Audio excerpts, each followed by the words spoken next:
I have $10 for the first person that can guess what this says. Or what this says.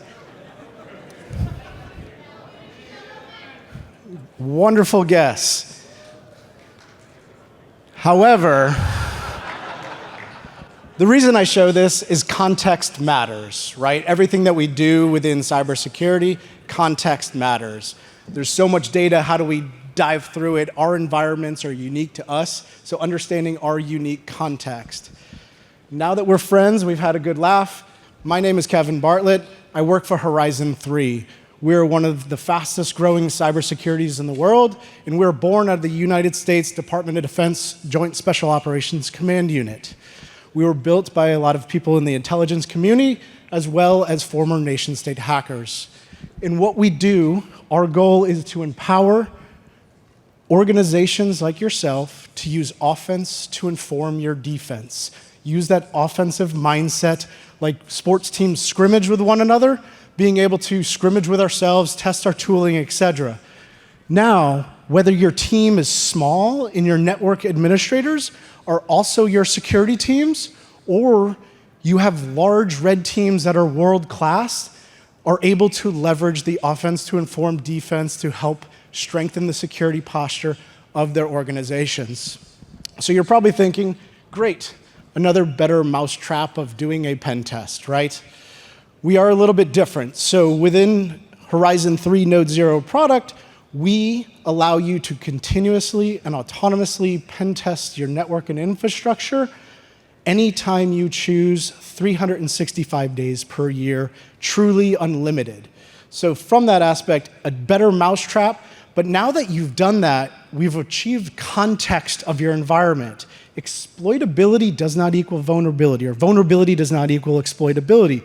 We're grabbing context of our environment, understanding our compensating controls, understanding our weaknesses, our misconfigurations. But now what do I do with this data? Just having data isn't the problem, it's now what we do with it. So 4 things customers that use and leverage Node Zero to strengthen their security program, they use us, number 1, to ruthlessly prioritize what to spend time on. Every person I've talked to in here is busy, has too much to do, and deciding what not to do is the hardest thing to decide. So how do we help you ruthlessly prioritize? We understand the context of your environment with your compensating controls, understand your true risk, which means the likelihood, did we hack it, did we not, times the impact. What were we able to do with that exploit? Was it a ransomware exposure? Was it sensitive data, etc.? Now I can focus on the things that matter. Number 2, again, we don't want to just give you more work to do with data. The goal is, let's help you with your operational efficiency and effectiveness, and we do that through the ability to do remediation. So when we find any of those technical weaknesses, we will provide you with detailed and specific fix actions of how to fix that. So now, whether it's your team or you're handing over to the IT ops team, it's no longer, here's 30,000 vulnerabilities, please fix them, thank you very much, this is high and critical. We're gonna say this is a number 1, but in the context of our environment, we were able to run in man in the middle and create domain compromise. This is now a 10 with the context of our environment, and here's how to fix it and where to fix it. So now, not only have we ruthlessly prioritized, we've created efficiencies in how we fix those actions to strengthen our security posture. Now, the third thing that customers do with using Node Zero is the ability to respond. We know that end days and the time to respond is most critical. Now that we have the data and we're working with you, our attack team, whether we found it, we will push it to you before public disclosure. So now we're giving you advanced notification on end days or 0 days that our attack team finds. We will not find them all. We would love to. But we work with the community. So now, as end days come out, we will now give you the ability to test your environment, not for do I have it, but what is my risk? What is my blast radius? Now we can exploit that single end day to then show what my blast radius is. Number 2, from a response aspect, again, we're going to compromise. We're not just saying there's a weakness, we're saying we did it, we exploited it, we'll show you the logs. Once we show you your weakness, or the exploitability in the environment, you have the ability now to deploy deception technology in that area where you have a known risk. I just proved we could exploit you. Now I have an assumed risk from now I know I'm exploitable in this environment until I fix it.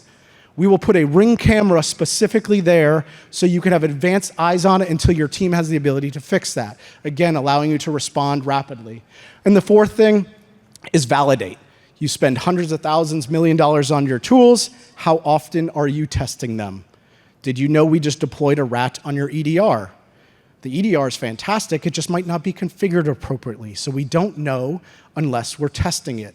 So again, validating our tools are doing what we expect them to do, but also just because I applied a patch doesn't mean the patch was applied. So now, trust but verify, let's not trust anymore. Let's not close the ticket because we were told they applied the patch. Let's go test it. Can we exploit it still to this day? So again, ruthless prioritization, remediation, response, and validation. That's why customers use and leverage harness the power of Node Zero. Finally, we do that with a 3-step process: find, fix, verify.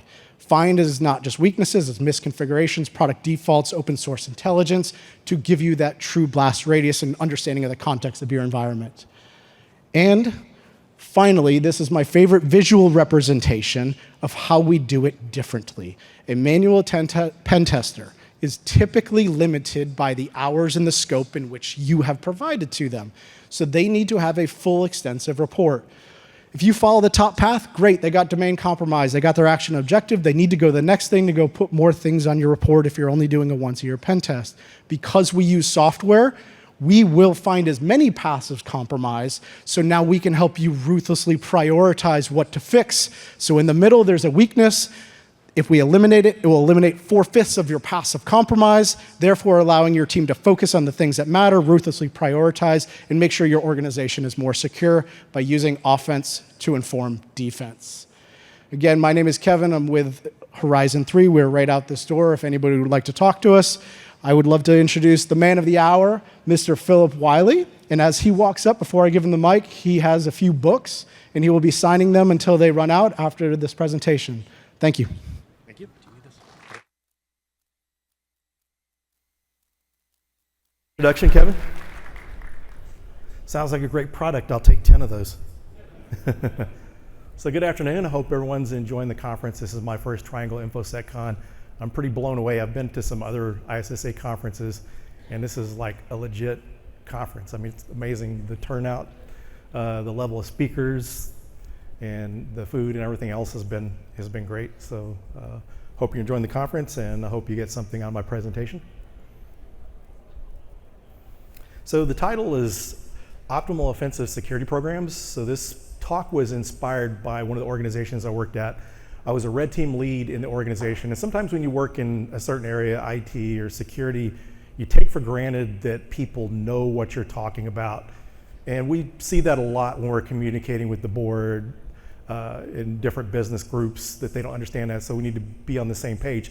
So the inspiration with this talk was to be able to relay to the rest of the people on the security team the difference between a vulnerability assessment, vulnerability management, pen testing, and red team operations.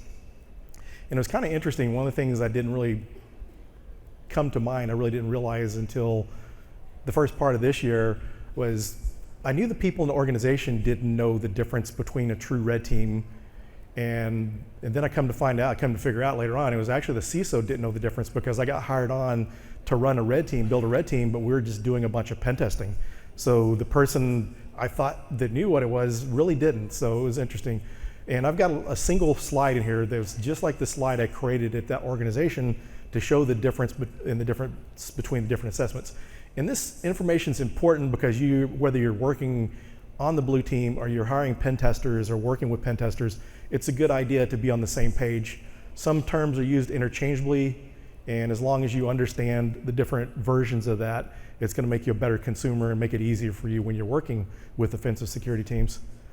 So a little bit about my background. I'm an offensive security expert and evangelist, so I do a lot of speaking on pen testing, because one of the things that I can say about pen testing and offensive security is really not a wonder that people don't understand that area. It's such a small piece of what you do in cybersecurity, but it has a major impact. For instance, when I used to work for US Bank, we had 13 pen testers internally, and we had like 1,000 overall in the security group. And to also kind of build on some of the importance of another good fact from that too was, even though we had 13 people on our team, we're only able to get through half of our PCI pen testing. So I've been in offensive security for over 20 years in cybersecurity. When I started out, I was on the data security team. So the names have kind of changed since then. Things have gotten a lot more complex. Back then, security was so much easier, although we had less complex and effective tools back then, because EDR back in 2004 was just like antivirus. So we had very limited tools whenever we were fighting malware and different things like that. When NIMDA was out, when I was a sysadmin, we had to do all that manually. So that it's evolved, and the good thing is we've got the tools, but it kind of does make managing and understanding this a little more complex. So I'm also a former adjunct instructor, and I continue to teach pen testing. I used to teach pen testing, web app pen testing at Dallas College, and I still continue to teach workshops. I'm the concept creator and the co-author of the Pen Tester Blueprint. So this is a book that came from my lecture at Dallas College that I gave my students each semester, which turned into a conference talk and then eventually a book. Was featured in the Tribe of Hackers Red Team book, and that's how I got the opportunity to write for Wylie Publishing. And I'm the host of the Phillip, Wylie Show, and previously the Hacker Factory podcast, which the Hacker Factory podcast last year won a SANS Difference Makers Award in the podcast category for that. And so the agenda, we're going to discuss offensive security, the different types of offensive security approaches, identifying gaps in offensive security programs, and strategies for optimizing and overcoming the gaps in offensive security. So this talk is actually kind of a updated talk, or I added the part about the gaps. I originally gave the previous talk at Blackout Middle East and Africa last year, but I saw the need to add in some of the gaps, because you can learn about the different assessment types, but it's a good idea too to know where some of the shortcomings are to hopefully overcome those. So an introduction to offensive security. So offensive security is assessing the security from a threat actor perspective or a malicious hacker. So you hear in the news, these hackers, the nation states, different malicious hackers are breaching these organizations. So there's not a better way to assess the security than using the same mindset, tools, and techniques that they're using. And some of these techniques is more common that you see and kind of pretty obvious to most is the computer hacking piece. But there's also physical security testing, because you can have the most secure environment, but if someone's able to get into a data center of a server that's been logged into, they've got whatever level access without actually be able to hack. And then social engineering, which is one of the ways that threat actors are using for footholds, that's very popular by threat actors, and one of the things that you need to take in consideration when you're performing your pen test. So offensive security and vulnerability management. So vulnerability management in offensive security kind of complement each other. So when you're doing your pen tests, some companies can't do it frequent enough. When you're only doing a pen test once a year, you've got to do something in between. You have to run some kind of testing between your patching cycles. A new patch Tuesday comes out, you update all your systems. You really need to make sure you go behind and validate that those patches have been applied. And so also part of that process is also the remediation and patching piece. So different types of assessment targets, and this is just growing. Some of these points here from my original Pen Tester Blueprint talk, and some of the things that's been added more recently is AI. Now, since we have AI being more widely used, before, it's been around for a long time, but we didn't have access to it. Now we have access to it. Threat actors have access to it, so we need to be able to test those environments and make sure we're secure. And just one of the things here that be interesting after the talk, if anyone has any experience in this area, if you stop by the Horizon 3 booth, I'd like to see if you've worked in this area. But one of the things that really come to mind recently with AI, that if you're in digital forensics or going to school, I would really learn generative AI, because when you're doing investigations on digital forensics, then now, before you're collecting social media accounts, email accounts, and data from phones, mobile devices, tablets, and computers, but now you have that forensics data that's going to be in ChatGPT or whatever different types of AI products, because now people are using it, sometimes putting PII in there, intellectual property, so this stuff's getting in those. So it's one of the areas I really see growing for digital forensics is someone that really knows that AI area, learning that, taking that along with your digital forensic skills would be very helpful. But all these different targets, and this is going to change. There's things we don't know about now that will come out in 5 years, technologies that need to be tested. We need to consider all those things. One of the things that have been overlooked for years was even like medical devices. People think who would harm a medical device or hurt someone through their medical device, but it's, someone can assassinate a world leader, and it's easier than being a sniper or something like that, easier to gain access to them remotely by attacking an insulin pump or a pacemaker. So for the longest time, these medical device companies weren't requiring it, but one of the things that's happened now is FDA is requiring that these are tested, which is good. Before in the past, we trusted everyone, we created technology, and security was an afterthought, but we need to make sure that we're including that from the development phase. It's harder, if anyone has worked in application security, you can attest that it's harder to go back and fix those things later on. So we need to keep this in mind with all these things, and keep in mind the different technologies in your environment that may need to be assessed. In physical security, even outside of your data center or access to your building, if you're a telecom company or maybe some kind of energy provider and you have work trucks, then you want to make sure that those type of assets are protected as well, because there's sometimes expensive equipment, telecom equipment, cable and different things, copper wire, people are stealing copper wire, so making sure that's secure so someone can't steal your vehicles or any of the information or stuff that you use within that practice. So different types of offensive security approaches. So vulnerability management is not truly offensive security, but it's a important part of that whole cybersecurity tech stack. So vulnerability assessments, penetration testing, and red teaming and adversary, also known as adversary emulation. So anytime you see job requirements, it said VAPT, vulnerability assessment is part of that, and pen testing is the second part of that. So if you ever see those terminologies, VAPT is vulnerability assessment and pen testing. So there's times that you do, sometimes it's better to do a vulnerability assessment than as a pen test, and we'll get into that here soon. So vulnerability management is a cyclical process of identifying vulnerabilities and remediating those vulnerabilities. Also patching is part of your vulnerability management program. And one of the things that gets overlooked sometimes is your asset inventory. So if you don't know of what assets you have, it's hard to defend and hard to assess. So if you're not keeping up with your asset inventory, you could be doing your vulnerability scans and be missing out on several systems that are critical, holding critical data, or something that could be exploited to gain access to systems that do have critical data. So vulnerability assessments, this is like a step further than vulnerability management. So with this, you're validating the vulnerabilities, because vulnerability scanners will find false positives. There could be a case where you find a vulnerability that vulnerability scanner says is exploitable or is critical, but there may be mitigating controls in place that prevent it from being exploited. And sometimes, so you really need to make sure that you're going a step further, validating these vulnerabilities, because a lot of times these vulnerability scanners are just looking for signatures, the version of the operating system, the version of the software running, and that's where it defines whether it's vulnerable or not. So the only way to really do that is validating those vulnerabilities, doing something like a vulnerability assessment. And some of the ways you can validate the vulnerabilities is either manually testing or using other tools.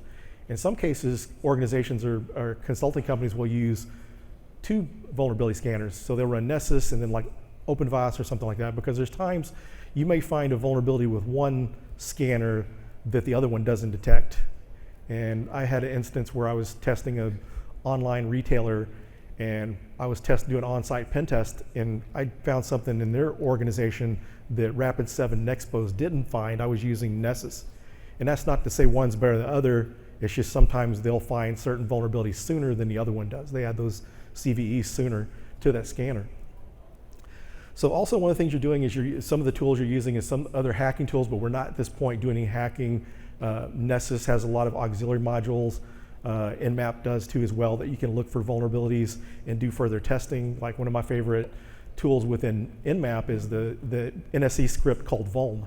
And so you use Vuln, it works like a vulnerability scanner. It works a little bit faster than Nessus does. So you're using a combination of these tools, doing manual validation. And one of the things you do, you're not exploiting, but one of the things that you can do to go a step further in making your vulnerability assessment more effective is go on some site like ExploitDB and do some research on other sites and look to see if it's exploitable. And if it's exploitable, you can notate that in a report, and it may require later on doing a pen test to validate if it's exploitable or not. So that's an extra step that you can take to give more value to that report. So penetration testing, this is similar to the vulnerability assessment. You're using manual testing techniques, you're using vulnerability scanners, you're validating the vulnerabilities, you're doing your research to see if it's exploitable, then you're actually exploiting it to see if you can gain a foothold in that environment. Is it exploitable or not? And then if you're able to gain foothold, are you able to do post-exploitation, gain access to sensitive data and so forth from that? And so there's times that a vulnerability assessment might be required over a pen test. One time I was testing a hospital chain doing a Wi-Fi pen test. I did my scanning, and one of the things I noticed when I looked on my scan results, watching it scan through the Wi-Fi network, that I was noticing medical devices connected to that Wi-Fi network. And this was like in the emergency room and operating rooms that this was connected. So I went back to the CISO and I said, I found these vulnerabilities, but we're, with these systems, but we really want to make sure, I really don't want to hack those systems because I wouldn't want to cause any harm to anyone or take any critical systems out. So we just pivoted to doing a vulnerability assessment, and then we did like a configuration review of the wireless controllers and access points. That way we give pretty close to what you'd get from a pen test, getting all the major items, but doing it in a safe manner. Sometimes your OT environments, you may want to be careful there, ICS, that you don't want to take down any systems that are critical. So sometimes a vulnerability assessment is the best choice. And so the different types of testing methods, so most of the cases, what you're going to see that a threat actor is doing, nation state, script kiddie, is they're doing a black box approach. So little to no details, and on a pen test, you're doing little to, it's also known as a blind pen test, so you're little to no details on it. So I did a pen test one time that was more of a red team operation, a black box pen test. So we only had the physical address of the company because physical security was in scope. So during our testing, I was able to find all the IP addresses and subnet blocks, domain names, did subdomain enumeration. We did our testing, and then I did OSINT. So I used Shodan to go through and see if I could find any vulnerabilities. And I did find a FTP server in Indonesia, which is clear text authentication, and kind of a risk to have exposed the internet. You want to be using SFTP or some other secure file transfer method or file download method. But I was able to find that. If I hadn't done the reconnaissance, I wouldn't have found that. And when you're doing a pen test, if you have a thorough scope, you shouldn't miss items, but the black box approach, you're very limited. You don't have all the targets in place that you're testing, so you may miss out there. And white box, crystal box, also known as assumed breach, this is more detailed information. So for like applications, you've got credentials for each level of access, you've got source code to do static code analysis, to be able to test it more thoroughly. And that's been very common on the application side, but one of the things that's come about is the assumed breach model for networks. And what this does, this kind of helps you with your ransomware readiness, because one of the things, if you get sent an email and you click on it and it's got ransomware or some kind of malware on there, it's got the same level of access of the user that executes that malware. And then even once that attacker gains access, they can elevate privileges and go even further. But if you're not doing an assumed breach test, you're going to miss out on those items if you don't make a foothold.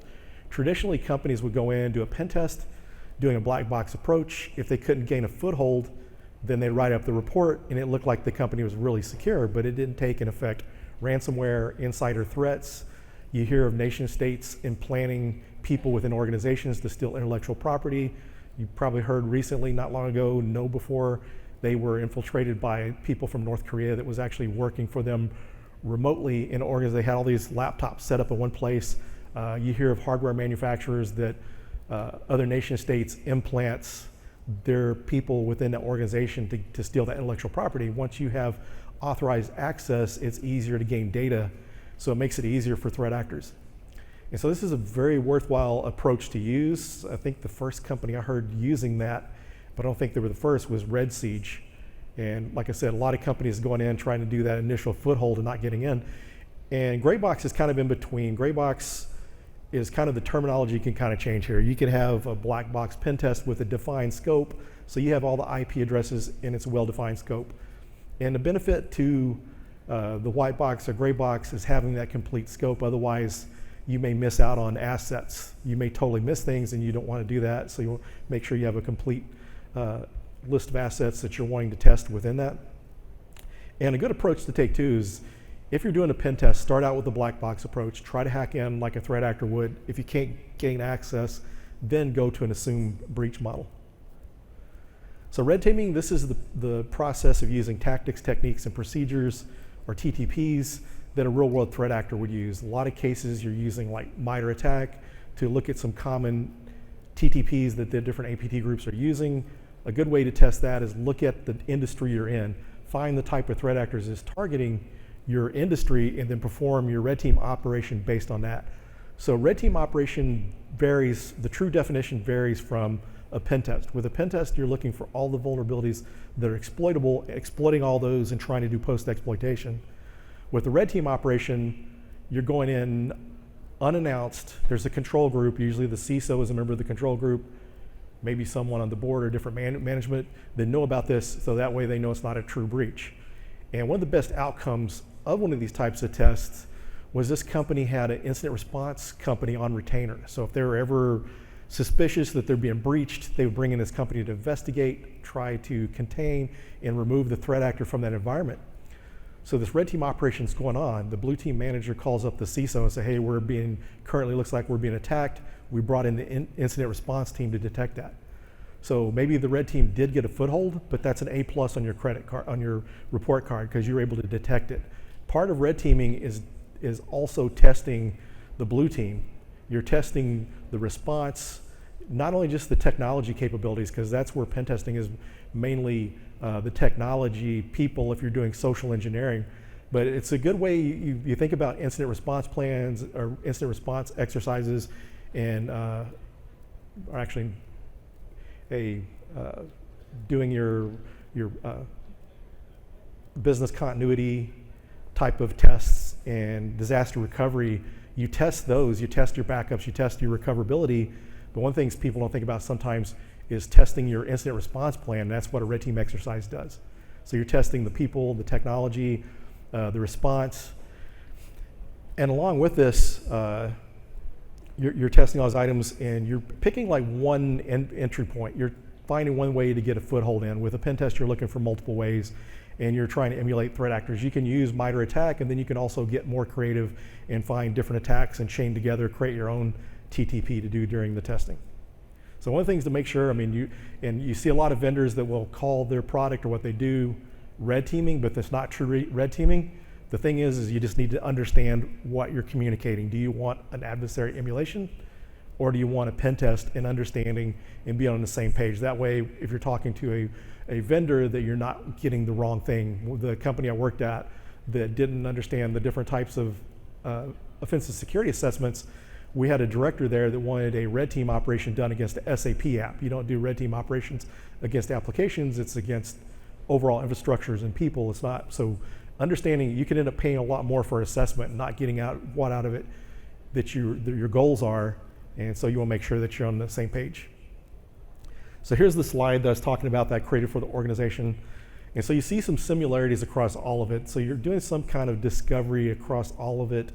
When you get into vulnerability assessments, pen testing, and red teaming, this is more commonly called reconnaissance.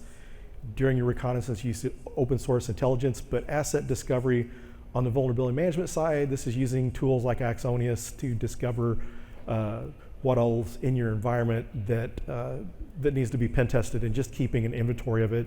Because there's cases where you have shadow IT, people are, now it's even more critical to watch out for shadow IT, because people can spin up stuff, you know, in containers or in the cloud. It's a lot easier.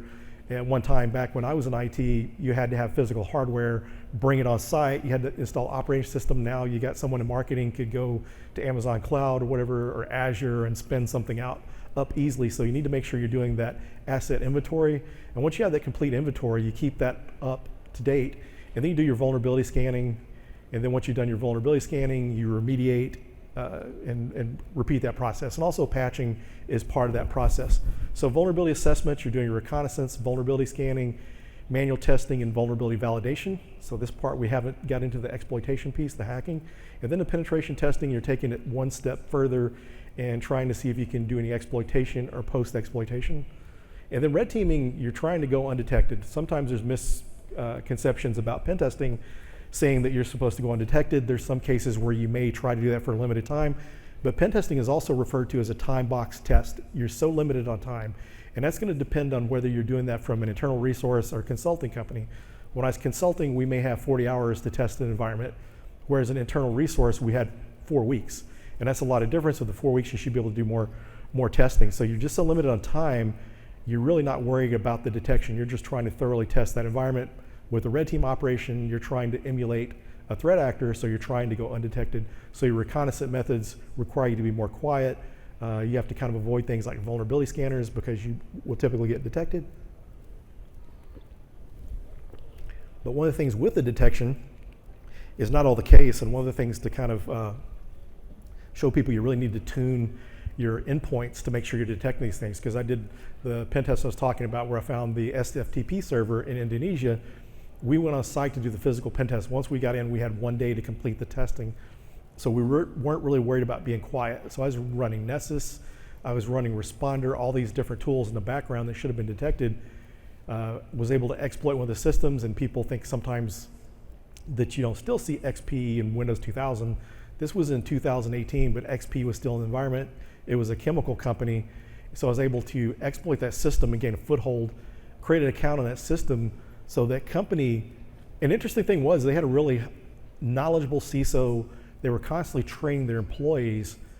They didn't detect me until 12 hours later after I was gone.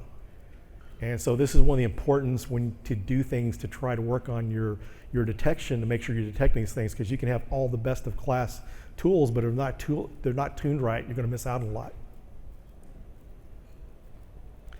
And so identifying gaps in offensive security programs, so just to kind of give you a little history and why we see a lot of these gaps, is when pen testing started out, it was more open scope. Pen testers were using social engineering, physical pen testing, pretty much everything was on the table. But then PCI pen testing come along, which really helped grow the industry, brought awareness to pen testing because a lot of companies weren't having pen tests performed. So this really helped it scale, because I remember when I was at my first pen testing job, I would go to our local cybersecurity club meetings, security groups, and different conferences.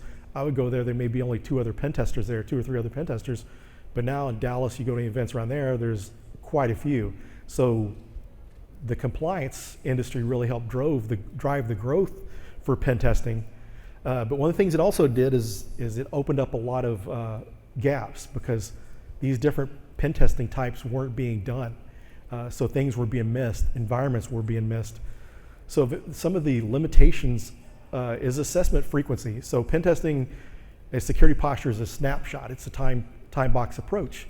So you only have an idea of the vulnerabilities at that point. Every time you add more users, more applications, make configuration changes, you're possibly putting vulnerabilities that are exploitable into your environment. So you need to be constantly testing this.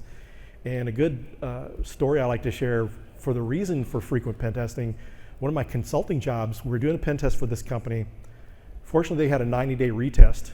So I was in there doing the pen test, found some highs, criticals, and lows. So when I came back 90 days later, I was running my vulnerability scans and noticed the criticals, highs, lows, and mediums were all remediated. But during that 90 days, someone figured out how to exploit one of those low criticality vulnerabilities. So if they hadn't brought us back to do a retest, then that system would have laid vulnerable for at least a year. So once a year, a lot of companies do it once a year, maybe twice a year, but that's really not frequent enough. And this is where things like vulnerability management can help fill the gaps, because you need something going on between. Ideally, you want something like continuous pen testing or very frequent pen testing. So like time between these tests are just opportunities for the bad guys. So overlooked methods, this is another thing, like physical security controls. Sometimes this gets missed. Companies don't think about getting physical pen tests done. And as I mentioned earlier, this is critical to like any kind of resources the company owns, even outside of digital assets. You have files, the paper files that you may have within your organization. So social engineering, so this is used a lot by threat actors. A lot of breaches are available because of social engineering. This is the main way threat actors are getting a foothold. So red teaming gets overlooked a lot. And then assume breach assessments. Not all companies are doing this, but I see a trend where more companies are starting to do that. And purple teaming, also known as security controls validation, this is one of my favorite new type of assessments or exercises. So the blue team and the red team or the offensive team get together and they execute tools to see if it's detected. So that way you're able to go through, if a certain tool is detected, you can tune your endpoints to detect those. And as you tune those systems, you're taking out of the hands of threat actors possible tools. So you may not prevent a nation state, but you're eliminating certain classes of threat actors and reducing that attack surface, because as you do your vulnerability management, pen test, do the reoccurring testing and remediation, it takes a while for your organization to mature. And so adding these purple team exercises is a good way to help the maturity of the tools that are available for threat actors to use in that environment. And so some other overlooked limitations or overlooked environments is wireless networks, cloud, IoT environments. With a lot of these, a lot of people overlook the wireless, but the thing that's risky about wireless is someone with a high power Wi-Fi antenna, from a mile away can hack your organization. When I worked for one company, we used to do war drives as part of our Wi-Fi pen test, and it basically would give us how far the Wi-Fi signal could be detected.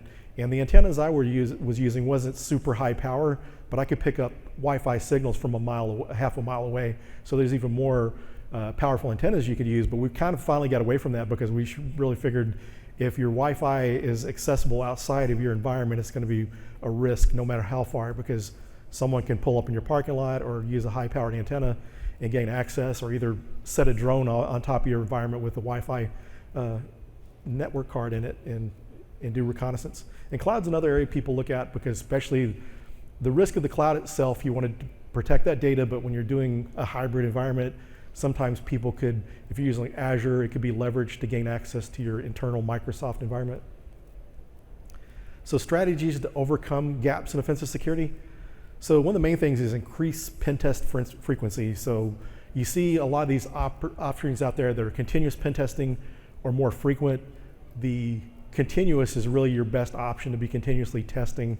Some of the things that can fill these gaps is vulnerability scanning. Your vulnerability assessments help somewhat, but not as optimal as performing frequent pen testing. So you want to implement automation or autonomous pen testing to improve the scalability and frequency. And then implement bug bounties and instant and responsible disclosure programs. So this way your applications are constantly being tested.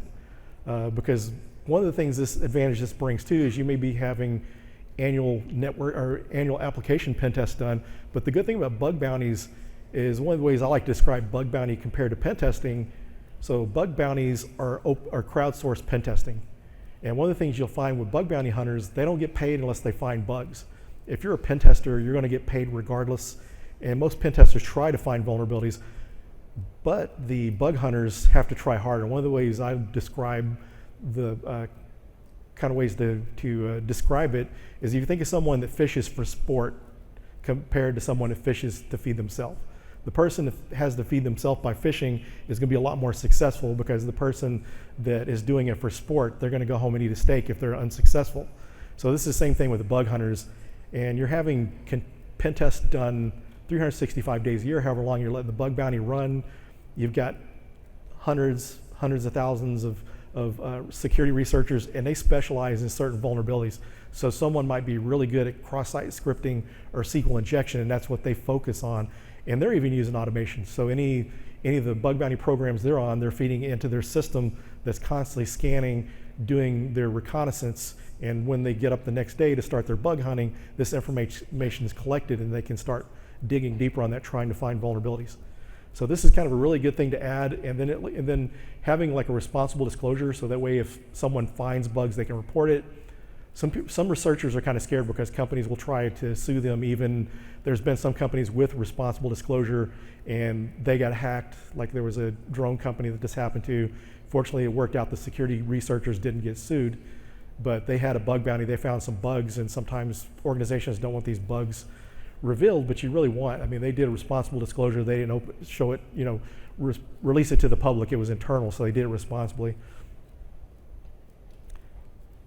And so overlooked methods, so social engineering, including phishing campaigns. What we see traditionally, a lot of companies are doing phishing campaigns, but what they're doing is they're using these different tools that do these automated phishing campaigns, and it's through their email security or whatever. But the downside to that is what it's doing is it's only testing clicks, it's testing security awareness. It's not testing what happens if you have a payload, malware or ransomware in there, it gets clicked on. So you make sure you're doing ransomware tests, or you want to do phishing campaigns with a payload. So a lot of these tools you use, you can put like a JavaScript in there using payloads to test it. So you want to make sure you're doing that. And one of the things too that you'll run into is, I know over the years some of my colleagues in cybersecurity and IT that we would know the provider of the phishing emails, and we'd put a rule in anytime you see something from KnowBe4 or Proofpoint or whatever, that it would sit there and send it to the trash, so that way you didn't have to mess with it, you didn't accidentally click on something. So those are too easy to be gamed, so you really need to do more manual phishing campaigns. And then also you want to do red team operations, also known as adversary emulations, physical controls, and the purple teaming, also known as control validation. And purple teaming can be done with a breach and attack simulation tool, or you can use, like Atomic Red Team has some scripts out there that are free that you can run against your environment. And one of the things nice about the Atomic Red Team scripts is they don't have a payload, and it's just got a signature to see if they're being detected. So if you're running Mimikatz, you don't have to worry about your team accidentally downloading cleartext creds or using other payloads, vulnerabilities with payloads that could cause harm in your systems. And so missing environments, wireless networks, cloud, IoT, and this is also too with your wireless networks, some of your different IoT technologies outside of just Wi-Fi. And that concludes the presentation. And feel free to connect with me. That QR code there has a list of all my different resources, and for those that are interested in pen testing, I've got a complete semester of my lectures from Dallas College on pen testing, which was based on the Pen Test Plus manual. So that is under one of my playlists on there, the Ethical Hacking and System Defense playlist. And check out my podcast. So I have a lot of well-known people from the industry and not so well-known, especially if you're just starting out. There's some really good stories on there to motivate you and encourage you on your cybersecurity career. Thank you.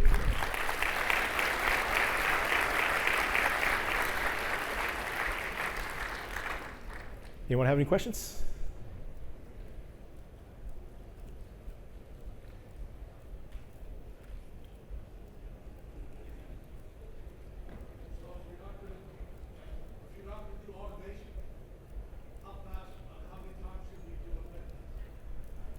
I would say ideally, most people do, if you could do it quarterly, if you're not doing it continuous or automated. And then if you're not able to do, depending on the frequency, then make sure you're doing something like vulnerability management and scanning in between. But quarterly is better than not doing it continuous. But yeah, something like that, leveraging your vulnerability management. Good question.